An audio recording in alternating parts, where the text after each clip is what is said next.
Bonjour à toutes et à tous. Merci Laurie et Clara, mes chers consoeurs, pour vos mots. Écoutez, c'est avec une très grande émotion que nous vous accueillons aujourd'hui dans les nouveaux bureaux du cabinet Blouin Avocats.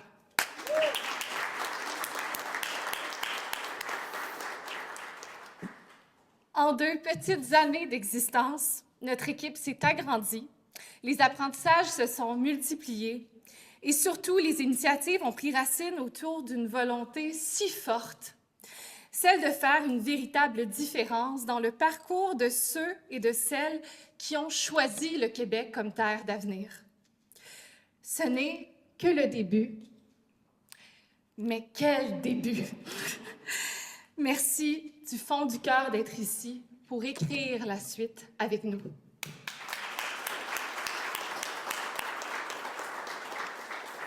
Je veux d'abord prendre un instant pour parler de notre Québec. Nous sommes à un tournant. La population vieillit, les naissances se raréfient et collectivement, nous devons imaginer l'avenir que nous voulons léguer. On n'en parle pas assez, mais en 2024, l'indice de fécondité a atteint un creux historique et nous avons désormais officiellement plus de personnes qui partent à la retraite que de jeunes diplômés qui arrivent sur le marché du travail. Sans immigration, le Québec s'appauvrirait de son élan humain. Ce sont des pans entiers de notre vitalité collective qui s'effriteraient. Moins de mains pour bâtir, moins d'esprit pour innover, moins d'élan pour faire avancer notre économie et soutenir nos services. Cela étant dit, si nous voulons bâtir ensemble cet avenir, encore faut-il que chacun puisse comprendre ses propres droits. Depuis mes débuts, la vulgarisation juridique et l'accès à la justice se sont nichés dans une partie de mon cœur et n'en sont jamais repartis.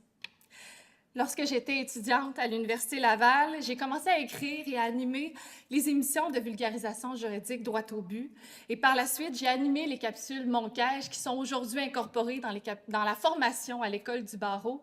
Et je collabore aussi avec Avocats sans frontières Canada sur du contenu vulgarisé. Au fil des années, ma volonté s'est précisée.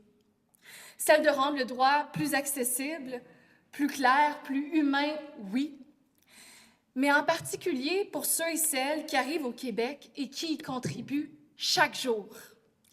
C'est pourquoi je suis particulièrement